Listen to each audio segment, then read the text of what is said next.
Hello dear students, welcome to Anoop sir maths. मैं आज बात करने वाला हूं class 11 R D Sharma exercise 2.3 की, जिसके अंदर हम इसके क्वेश्चंस की प्रैक्टिस करेंगे। 2.2 और 2.1 हमने डिस्कस कर लिया, चैप्टर 1 हमने डिस्कस कर लिया। अगर आपने नहीं देखा है तो डिस्क्रिप्शन में और आई बटन में लिंक है, वहां से आप देख सकते हैं। ओके, तो हम हर एक क्वेश्चन को बड़े ईमानदारी के साथ आराम से कर रहे हैं, कोई भी बात छूट ना जाए, इसके लिए धीरे धीरे डिस्कस करते हैं। तो बात करते हैं पहले क्वेश्चन की। तो पहला क्वेश्चन कह रहा है कि if a is 1 2 3 and b is 4 5 6, which of the following are relation from a to b? a to b मतलब a r b की बात कर रहा है। यस सर, रिलेशन क्या है? a से b की तरफ है। देखो ये बातें तुम्हें सीखनी पड़ेंगी रिलेशन के बारे में, ठीक है ना। तो रिलेशन की एक तो इस तरीके से लिखा जा सकता है एलिमेंट्स के बीच में रिलेशन, कि पहला एलिमेंट a सेट से उठाओगे, दूसरा एलिमेंट b सेट से उठाओगे, और रिलेशन के अंदर जो ऑर्डर्ड पेयर बनेंगे उनमें ए सेट से पहला एलिमेंट आएगा और दूसरा एलिमेंट बी सेट से आएगा। क्या ये बात क्लियर हो रही है? ठीक है। Now given reason in support of your answer, हमें कह रहा है कि बच्चा ये जो फर्स्ट ऑप्शन है ना, ये वन फर्स्ट में ये ऑर्डर्ड पेयर लिखे हुए हैं, क्या ये रिलेशन है? Which of the following are relations from A to B, A से बी की तरफ भी है क्या? तो हमने कहा देखो भाई, कोई भी रिलेशन जो होता है जिस सेट पे डिफाइन होता है ए टू बी है, इस तरीके से लिखेंगे relation from A to b. और रिलेशन जो होगा जिस सेट पे डिफाइन होगा उन दोनों सेट्स के कार्टेशियन प्रोडक्ट का सबसेट होगा, या फिर इक्वल भी हो सकता है। सारे ऑर्डर्ड पेयर उठा लिए गए हों, क्या पता। तो ये एक कंडीशन होती है कि relation is the subset and equal set of cartesian product of the sets a cross b. तो सबसे पहले देखो इस चीज को नोटिफाई करने के लिए, अब धीरे धीरे तुम जब प्रैक्टिस कर लोगे ना, तब तो तुम देखते ही बता सकते हो, बट उससे पहले तुम्हें कैसे समझना है, तुम सबसे पहले ए क्रॉस बी पता कर लो।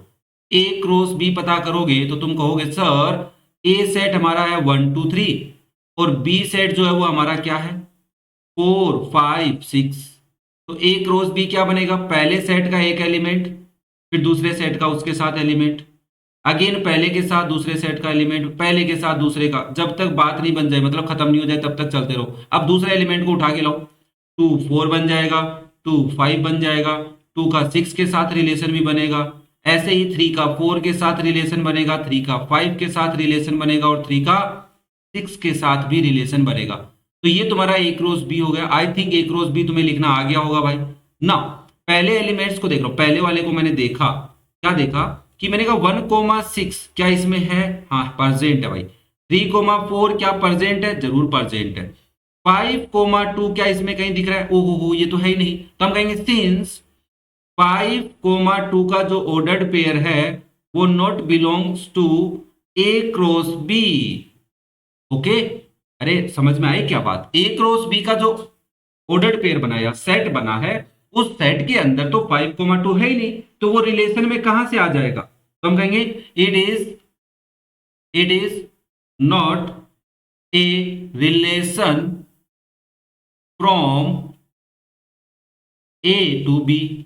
ओके, रीजन भी देना था ना, सपोर्ट ऑफ योर आंसर, तो हमने ये सपोर्ट में दिया है। सेकंड को चेक करते हैं भाई, सेकंड वाला तो आ जा भाई। 1,5 है, क्या दिख रहा है सर? 2,6 दिख रहा है कहीं पे? दिख रहा है, ये रहा। 3,4 दिख गया, 3,6 ओहो दिख गया। तो हम कहेंगे हियर ये जो रिलेशन है आर, इसको आर मान लो सब में, सेकंड फर्स्ट थर्ड और फोर्थ में भी, ठीक है ना। ये जो रिलेशन है, ये रिलेशन के जितने भी एलिमेंट्स हैं, मतलब it is subset of a cross b. हाँ सर, ओके, रिलेशन के सारे एलिमेंट्स जो हैं वो ए क्रॉस बी से ही उठाए गए हैं, तो it is a relation, it is a relation from A to b. क्या ये बात क्लियर हो रही है भाई? अरे बच्चा बता तो दियो कम से कम कमेंट करके। थर्ड को चेक कर लेता हूं मैं। मैंने कहा थर्ड में 4,2 है, कहीं दिख रहा है क्या? ये तो है ही नहीं। ओके, तो हमने कहा बाकी को चेक करने की कोई जरूरत नहीं है। तुमने कहा सिंस 4,2 जो है वो बिलोंग नहीं कर रहा है ए क्रॉस बी से। Okay, now it is not a relation. और एक बात और बताऊं क्या, तुम ऐसा भी लिख सकते हो। कैसा? अभी लिख देता हूं, पहले तो लिख दूं ए टू बी। तुम इस बात को देखो, इन दोनों बातों को ऐसा भी लिख सकते हो, इसमें भी लिख सकते हो कि relation is not subset and equal set of a cross b. Similarly इसमें भी लिख सकते हो रिलेशन जो है वो सबसेट और इक्वल सेट नहीं है ए क्रॉस बी का, सबसेट नहीं है, ऐसा भी बोल सकते हो, कोई दिक्कत नहीं आने वाली है। आई थिंक बातें क्लियर हो रही होंगी, कोई दिक्कत नहीं आ रही होगी। फोर्थ को चेक करता हूं, सर ये तो हमेशा ही रहता है। यस सर, ए क्रॉस बी जो भी बनेगा वो एक रिलेशन अगर है तो काम चल जाएगा, क्योंकि ए क्रॉस बी में जितने एलिमेंट है सबको रिलेशन में ले लिया उसने। रिलेशन इस तरीके का है जिसमें ए क्रॉस बी के इक्वल बन गया, भाई ये रिलेशन के इक्वल बताया उसने कि क्या ये रिलेशन बनेगा, तो यस, क्योंकि ए क्रॉस बी क्या होता है, रिलेशन होता है, तो आपने कहा yes it is a relation from A to B. ठीक है बच्चा, क्लियर हो रहा है, सारी बातें समझ में आई। नेक्स्ट हम बात करते हैं क्वेश्चन नंबर 2 की। A relation R is defined from A set A to set B. तो हमने कहा देखो सबसे पहली बात जो लिखनी चाहिए वो क्या लिखनी चाहिए, relation R from A to B है। ठीक है, ये वाली बातें लिखनी आनी चाहिए, देखो इनको समझोगे धीरे धीरे तो समझ में आएगा। वेयर ए सेट क्या है तुम्हारा, ए सेट है 2 3 4 5, ओके। बी सेट क्या है, बी सेट है हमारा 3 6 7 10।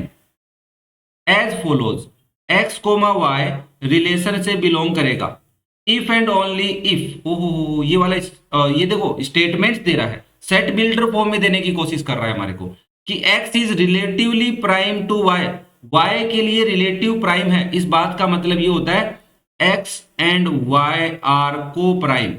अगर x और y को प्राइम है तो इस लाइन को ऐसा लिखा जा सकता है कि x is relatively prime to y। इसका मतलब x और y दोनों को प्राइम लेने हैं। कहने का मतलब ये है कि अगर x कोमा y किसमें है, रिलेशन में है, तो हमें यहां पे लिखना पड़ेगा x एंड y आर को प्राइम। ऐसे एक्स वाई लेने हैं जो क्या हो, को प्राइम हो। को प्राइम का मतलब समझ रहे हो, मतलब HCF of x and y is 1। X और वाई का अगर तुम एचसीएफ लेने जाओ तो 1 आए। जैसे 2 को और 3 को अगर मैं साथ में डाल दूं, देखना अच्छे से, क्या 2,3 का एचसीएफ 1 होता है? हाँ, 2 और 3 में कुछ कॉमन ही नहीं आता, इनका एचसीएफ 1 होता है। 3,3 का एचसीएफ क्या होता है, तो 3,3 का एचसीएफ तो 3 होता है ना, 3 का डिवाइड जा रहा है दोनों में, तो 3,3 नहीं होगा। तो सबसे पहले तुम्हें क्या कर लेना है, ए क्रॉस बी बना लेना है, जिससे तुम्हारे को समझने में आसानी रहेगी। सर हम कितने ए क्रॉस बी बनाएंगे, फिर तो बहुत बनेगा, 2,3 2,6 2,7 2,10। मैंने कहा लिख देता भाई, लिख देता हूँ ना, समझना है तब तो लिखना पड़ेगा। देखो स्टार्टिंग में कॉन्सेप्ट को बिल्ड करना है तो प्रैक्टिस तो करनी पड़ेगी रे बाबा। 2,10, फिर तुम कहोगे 3,3 3,6 3,7 3,10 हो गया। अरे आसान है, कोई मुश्किल काम नहीं है। ऐसे ही 4,3 4,7 4,10 कौन रह गया, 6 रह गया क्या? अच्छा, कहाँ रह गए बाबा, इधर आओ वापस। 4,6 लिखना था, फिर 4,7 लिखना था, और फिर हमें 4,10 लिखना था। सिमिलरली 5,3 5,6 5,7 और 5,10। देखो जिसको एचसीएफ वाली बात कम समझ में आ रही है ना, उसको एक बात समझा देता हूँ। ऐसे दो नंबर लेने हैं जिनमें 1 के अलावा किसी और का डिवाइड जाए ही नहीं। क्या बात पकड़ में आ गई क्या? हाँ हाँ, अब थोड़ा थोड़ा समझ में आ रहा है, कोई दिक्कत नहीं है। मैंने कहा ठीक है भाई, लिसन। 2 जो है वो किसके साथ को प्राइम होगा, एक तरीका ऐसे भी देख सकते हो। 2 जो है वो 3 के साथ को प्राइम बनाएगा, 2 है वो 7 के साथ को प्राइम होगा। अरे वाह, ये भी तो तरीका अच्छा है। 2 का को प्राइम कौन है, 2 का रिलेटिवली प्राइम कौन है, 3 है, और कौन है, 7 है। ऐसे 3 का रिलेटिवली प्राइम कौन है, तो 3 का डिवाइड 3 में भी जा रहा है, 6 में भी जा रहा है, 7 में नहीं जा रहा। 3 का रिलेटिवली प्राइम 7 ही है। ओके, 10 भी तो है सर, वेरी गुड। मैंने कहा 4 का रिलेटिवली प्राइम कौन है, 3 भी है, 7 भी है। और 6 क्यों नहीं है, क्योंकि 6 और 4 में 2 का डिवाइड जा रहा है सर, 4 और 10 में 2 का डिवाइड जा रहा है। ओके, अब बचा कौन, 5 का रिलेटिवली प्राइम। अरे 5 के 3 दोस्त है, 3 6 और 7, इन तीनों में डिवाइड नहीं जा रहा, तो 2,3 2,7 3,7 3,10 ये सब आएंगे। और यहाँ से दूसरे तरीके से, ये तो मैंने एक बता दिया तुम्हें रिलेटिव ढूंढना, कि रिलेटिव प्राइम कैसे ढूंढ रहे हो। इन दोनों में कोई कॉमन फैक्टर नहीं है बच्चा ना। देखो क्या 2,3 होगा, हाँ सर होगा, क्योंकि 2 और 3 का एचसीएफ 1 है। 2,6 होगा, नहीं होगा। 2,7 जरूर होगा। 2,10 होगा, 2 और 10 का एचसीएफ 2 आ रहा है। 3,3 का एचसीएफ 3 आ रहा है। 3,6 का एचसीएफ 3 आ रहा है। 3,7 का कोई एचसीएफ नहीं है 1 के अलावा। 3,10 का एचसीएफ भी 1 है। 4,3 का एचसीएफ भी 1 है। 4,6 का एचसीएफ 2 है। 4,7 का एचसीएफ 1 है। 4,10 का एचसीएफ 2 है। 5,3 का एचसीएफ 1 है। 5,6 का एचसीएफ भी 1 है। 5,7 का एचसीएफ भी 1 है। तो देखो इन सबको चेक कर लो, यही बनेंगे। 1 2 3 4 5 6 7 8 9 बनेंगे। 1 2 3 4 5 6 7 8 9, सही है। तो नाउ आवर रिलेशन, रिलेशन क्या होगा, रिलेशन में एलिमेंट्स कौन कौन होंगे सर, रिलेशन में इसने कहा express R as set of ordered pairs, तो हम बना देते ना, आर रिलेशन में 2,3 होगा, 2,7 होगा, 3,7 होगा, 3,10 होगा, 4,3 होगा, 4,7 होगा, 5,3 होगा, 5,6 होगा, और 5,7 होगा, और 5,10 होगा। क्या यहां तक बातें क्लियर है, कोई दिक्कत तो नहीं है किसी को। अब कह रहा है determine its domain and range, domain पहला सेट का एलिमेंट्स, रेंज दूसरे सेट के एलिमेंट्स जो रिलेशन में हैं वो ही है ना। तो हमने कहा देखो भाई, डोमेन ऑफ आर, यही लिख देता हूं, डोमेन ऑफ आर, रिलेशन का डोमेन कौन है, तो सेट बनेगा। तो देखो यहां से 2 उठाया, यहां से भी 2 उठाया, तो सेट में 2 बार लिखने की कोई जरूरत नहीं है, एक बार ही लिखते हैं अपन, रिपीटेशन अलाउड नहीं है। 3 है, हाँ 2 बार है तो एक बार ही लिखेंगे। 4 भी है ऐसे तो सर, मैंने कहा ठीक है 4 को भी लिख दो। 5 भी है क्या, हाँ 5 भी है सर, ओके खत्म। Range of relation, range of R मतलब सर दूसरा एलिमेंट का ordered set, set of second elements in ordered pair of a relation. 3 आएगा, 3 के बाद में 7 आएगा, 7 के बाद में 10 भी आएगा, 7 2 बार आ रहा है, 3 आ रहा है, 7 आ रहा है, 3 आ रहा है, 6 भी आ रहा है सर, ये 6 तो सारे आ गए तो भाई, 3 भी आ रहा है, 6 भी आ रहा है, 7 भी आ रहा है, 10 भी आ रहा है, तो हो गया 3 6 7 10। अरे बात पकड़ में आई क्या, हाँ या ना बोलो भाई, हाँ सर पकड़ में आ रही, धीरे धीरे सब पकड़ में आ रहा है। ओके 3 6 7 10 भी आ रहा है, 2 3 4 5 भी आ रहा है। देखो आराम से समझना इस चीज को, डोमेन मतलब जो रिलेशन है उसके अंदर जो ऑर्डर्ड पेयर है उनका पहले पोजीशन पे जो नंबर्स है, ऑर्डर्ड पेयर में पहली पोजीशन पे जो नंबर्स है उनका सेट, और रिलेशन में डोमेन कहां से आता है, पहले सेट से निकल के आता है, रेंज दूसरे सेट से निकल के आता है। ओके नाउ नेक्स्ट देखो question number 3, let A B the set of first 5 natural numbers. A एक सेट है जो फर्स्ट 5 नेचुरल नंबर्स है, तो मैंने कहा सॉल्यूशन में सबसे पहले ए को ही क्यों ना लिख दो तुम। ए कौन है, पहले 5 नेचुरल नंबर, तो 1 को ले लिया, 2 3 4 5, यही 5 नेचुरल नंबर है क्या, हाँ sir. And R be a relation on A, relation on A का मतलब है relation from A to A. ये बातें सीखनी पड़ेगी ना, समझनी पड़ेगी, हो जाएगी धीरे धीरे, टेंशन मत लो। रिलेशन ऑन ए का मतलब डोमेन भी ए है, रेंज भी ए है। Okay define as x comma y belongs to relation if and only if x जो है वो लेस देन इक्वल है वाई से। क्या बोला इसने, इसने देखो ये कह रहा है कि एक्स कोमा वाई जो है वो रिलेशन से बिलोंग करेगा इफ एंड ओनली इफ, मतलब एक दूसरी कंडीशन ये है कि एक्स की value less than equal y होनी चाहिए। कोई बच्चा मेरे को ये बताएगा एक्स कहां से लाओगे तुम, अरे सर सिंपल सी बात है ना, एक्स लाएंगे, देखो ऑर्डर्ड पेयर में हमने देखा पहला एलिमेंट एक्स है तो पहले सेट से, मतलब x belong to A. Okay y कहां से लाओगे सर, दूसरा एलिमेंट है, दूसरा एलिमेंट रेंज से आता है तो y belongs to A. Okay दोनों ए से ए सेट से लाने जरूर। तो आपने कहा देखो सर ऐसे एक्स और वाई लेने हैं जो बराबर भी हों और एक्स की वैल्यू वाई से छोटी भी हो। तो मैंने कहा क्या मैं 1,1 ले सकता हूं, इस कंडीशन में एक्स और वाई बराबर है। क्या मैं 2,2 ले सकता हूं, एक्स और वाई बराबर है। 3,3 भी ले सकता हूं, फिर तो 4,4 भी ले सकता हूं, 5,5 भी ले सकता हूं। पहला काम खत्म हो गया, बराबर वाले तो खत्म, छोटे देखना है। तो मैंने कहा 1,2 ले सकता हूं, जरूर ले सकता हूं। क्या मैं 1,3 भी ले सकता हूं, जरूर ले सकता हूं, क्योंकि x छोटा है y से। अरे देखो बड़े, अरे बड़े ध्यान से देखो, बड़े ध्यान से। तो आपने कहा 1,4 भी लिया जा सकता है और 1,5 भी लिया जा सकता है।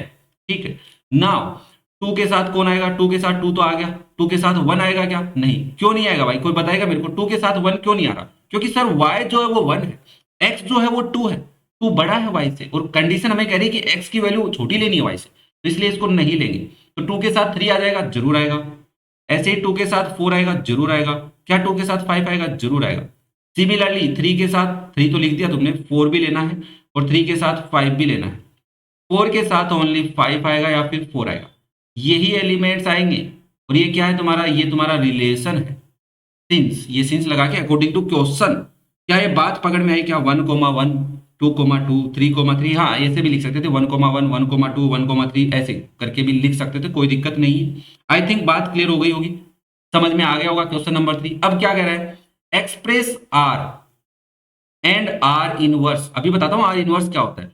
As set of ordered pairs लिख दिया, आर को लिख दिया, आर इनवर्स कैसे लिखते हैं सर, मैंने कहा आर इनवर्स में कुछ नहीं करते, आर रिलेशन अगर ए टू बी है तो आर इनवर्स जो है वो बी टू ए हो जाता है।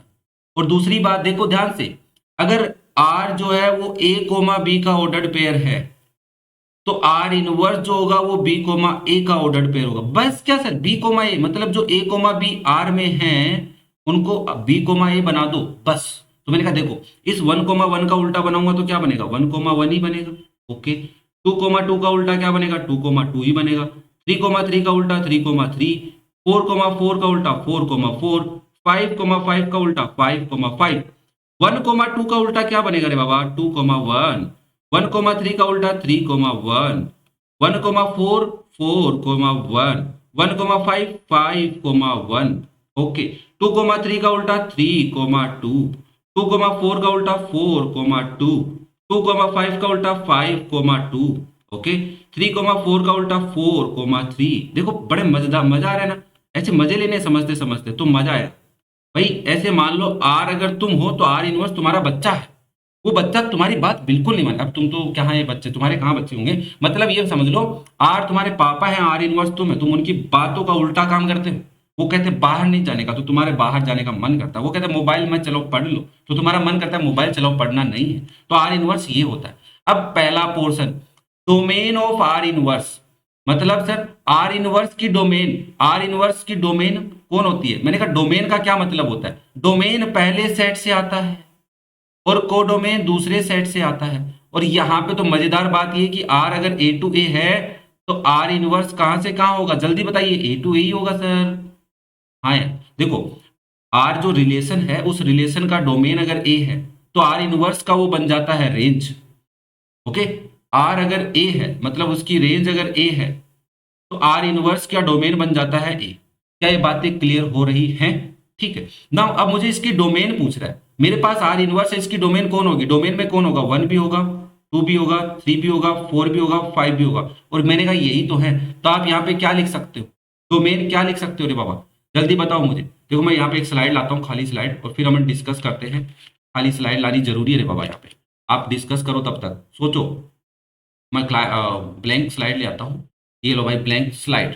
नाउ आप कहोगे डोमेन ऑफ आर इनवर्स, देखो आर इनवर्स की डोमेन, तो मैंने कहा देखो भाई 1 2 3 4 5 आ रहे हैं और मुझे पता है ये सेट में यही है, तो आगे मुझे चेक करने की जरूरत नहीं है, 2 3 4 5 3 4 5 4 5 5, तो रिपीटेशन तो अलाउड नहीं होता। तो आपने कहा इसके अंदर होगा 1 2 3 4 5। ओके, ये फर्स्ट पार्ट का सॉल्यूशन हो गया। ऐसे सेकंड पार्ट में तुमसे क्या कह रहा है, हमें कह रहा है कि रेंज ऑफ आर, आर की रेंज सर सेट ए है, बट रेंज तो यहां से देखनी पड़ेगी। हाँ, रेंज का मतलब वही एलिमेंट्स लेने जो ऑर्डर पेयर में सेकंड पोजीशन पे 1 भी है, 2 भी है, 3 भी है, 4 भी है, 5 भी है, सब है। तो आप यहाँ पे लिखोगे, अरे ये क्या हो गया, ये क्या हो रहा है बाबा, ये गलत हो गया आपके साथ, ये स्लाइड गलती कर दी अपने साथ, ये स्लाइड मजाक कर रही है बच्चा। एक मिनट रुको आप, बच्चा समाप्त हो गई समस्या। अब देखो सुनो, हम कह रहे थे रेंज, किसकी रेंज, रेंज ऑफ आर। तो रेंज ऑफ आर क्या हो जाएगी, आपने अभी देखा सर सारे एलिमेंट्स आ रहे हैं ये सेट के, तो रेंज ऑफ आर हो जाएगी 1 2 3 4 5। तो यही हमें समझाना चाह रहा था कि range of R, relation R की जो रेंज होती है वो इक्वल होती है डोमेन ऑफ आर इनवर्स, ठीक है। और दूसरी बात मैं बता देता हूं क्या, कि domain of R, relation R की जो डोमेन है वो इक्वल होती है रेंज ऑफ आर इनवर्स। ये दोनों बातें तुम्हें समझ लेनी, आई थिंक ये बात क्लियर है। इस डायग्राम से क्लियर है कि रिलेशन अगर ए टू बी है तो आर इनवर्स उस रिलेशन का इनवर्स बी टू ए हो जाएगा। तो डोमेन जो है वो, रेंज जो है वो डोमेन बन गई है और डोमेन जो है वो रेंज बन गई। देख लो इस तरीके का डायग्राम से क्लियर हो रही होगी बातें। तो ये था आपका क्वेश्चन नंबर 3। चलो फिर बात करते हैं क्वेश्चन नंबर 3 के ऊपर। क्वेश्चन नंबर 4 का कहां से आ गया भाई, 3 तो कर लिया क्या अपन, अच्छा ठीक है 4 पे बात कर लेते हैं बच्चा। 4 क्या कह रहा है, find the inverse relation are inverse in each of the following cases. आपको फर्स्ट पार्ट में रिलेशन गिवन है आर, ओह ये तो बहुत आसान है सर, पहला पार्ट तो बहुत आसान है। रिलेशन जब गिवन होता है तो आर इनवर्स पता करना तो बहुत आसान है। जो ऑर्डर्ड पेयर लिखा हुआ है ना उसको उल्टा करके लिख दो, बस क्या करके लिख दो बच्चा, ऑर्डर को उल्टा करके लिख दो, आपका आर इनवर्स आ जाएगा। तो आपने कहा ठीक है सर, इस केस में तो आर इनवर्स हमने लिख दिया, दैट इज 1,2 का उल्टा 2,1, 1,3 का उल्टा 3,1, 2,3 का उल्टा 3,2, 3,2 का उल्टा 2,3 और 5,6 का उल्टा 6,5। इसमें तो कोई दिक्कत नहीं आई सर। बट सेकंड पार्ट देखो क्या कह रहा है, रिलेशन क्या है, रिलेशन है x, y का ordered pair such that x, y जो है वो नेचुरल नंबर हैं और x की वैल्यू x प्लस 2y जो है वो 8 है। इस बात को समझना बड़े आराम से, ये सेट बिल्डर फॉर्म गिवन है कि रिलेशन जो उसमें x, y का ऑर्डर्ड पेयर होगा सच दैट कि x, y नेचुरल नंबर से उठाने हैं आपको और x प्लस 2y 8 होना चाहिए। तो ऐसी कितनी वैल्यूज हो सकती है, मैंने कहा इसको सिंप्लीफाई करना पड़ेगा। फिर तो मैंने कहा इसको सिंप्लीफाई कैसे करें, हमने कहा नेक्स्ट स्लाइड ले लेते हैं। क्या ले लेते हैं, नेक्स्ट स्लाइड ले लेते हैं और यहाँ पे देखते हैं हमारे पास क्या है, x प्लस 2y इक्वल 8 है।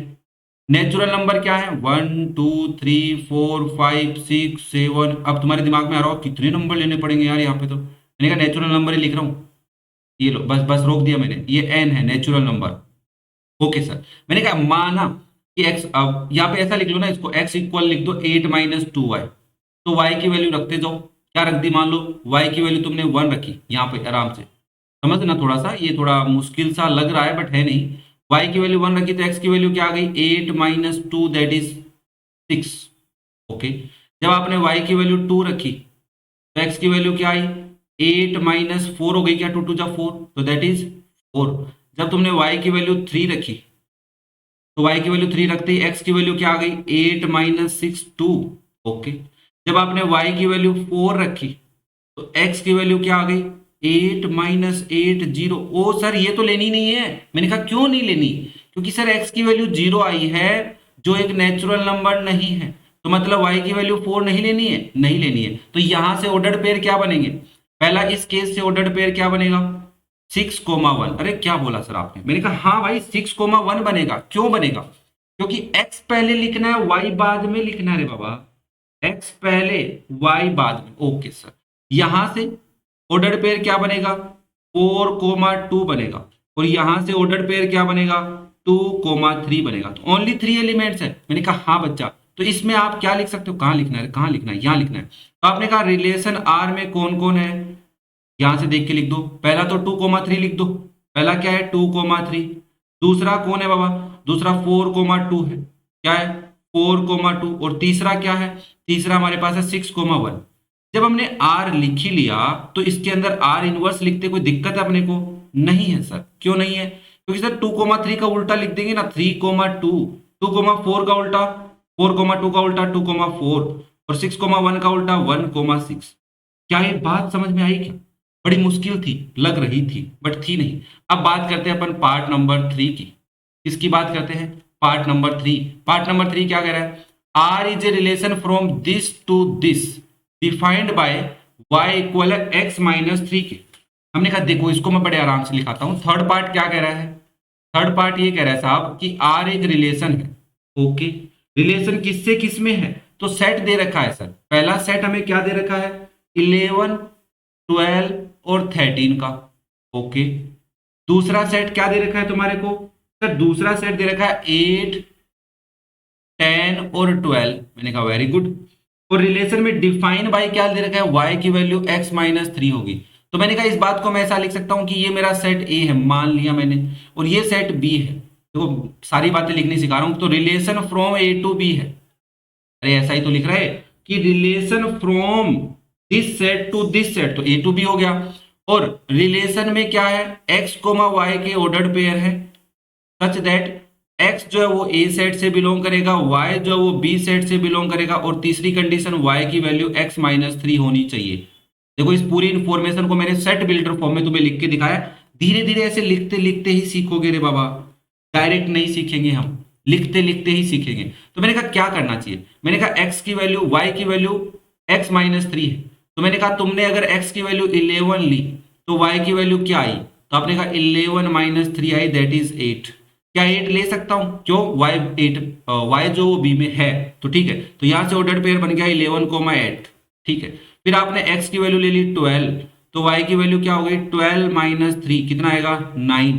क्या ये वैल्यू ले सकते हो, तो आपने कहा सर ये वैल्यू तो ले सकते नहीं है क्योंकि ये सेट B से नहीं बिलोंग कर रहा। 12 माइनस 3 9 ही होता होगा। फिर आपने x की वैल्यू ले ली 13, तो y की वैल्यू क्या आ गई 13 माइनस 3 दैट इज 10। क्या ये वैल्यू ली जा सकती है? तो आपने कहा जरूर, क्योंकि ये बिलोंग कर रही है बी सेट से, और यहाँ पे मैं बात लिख देता हूँ ये बिलोंग कर रही है बी सेट से, तो यहाँ पे ऑर्डर्ड पेयर जरूर बन सकता है, दैट इज 13, 10। तो यहाँ पे आपका जो रिलेशन R है उसमें एलिमेंट्स कौन है? उसमें एलिमेंट्स है 11, 8 एंड 13, 10। क्या यहाँ तक बात क्लियर है? अरे कोई दिक्कत है तो बता देना भाई, कमेंट करके बता देना मेरे को। तो आपने कहा ठीक है सर, मैंने कहा आर इनवर्स लिखना है मेरे को, तो आर इनवर्स कैसे लिखूं? तो आपने कहा 11, 8 को 8, 11 लिख दो, इसमें क्या पूछने वाली बात है? मैंने कहा वेरी गुड। 13, 10 को 10, 13 लिख दो, वेरी गुड, हो गया काम। तो ये हो गया आपका क्वेश्चन नंबर, कौन सा हो गया भाई? 4। क्या है क्वेश्चन नंबर 4 तक बातें पकड़ में आ रही है? अगर जिसको समझ में आया तो कमेंट करके जरूर बताएं, वीडियो पसंद आया तो लाइक करें, शेयर करें अपने दोस्तों के साथ, और तुम यार चैनल को सब्सक्राइब नहीं करते हो है ना, प्लीज कर लो, मुझे भी थोड़ा मोटिवेशन मिले, और एक कमेंट करके बता दिया करो। तो इसी के साथ हम आज का वीडियो कंप्लीट करते हैं, ओनली क्वेश्चन नंबर 4 तक रखते हैं, और इसको जितना हो सके उतना समझो, फिर कोई डाउट आए तो कमेंट करके पूछो, और मैं तब तक तुम्हारे लिए दूसरा वीडियो बनाता हूँ। Thank you.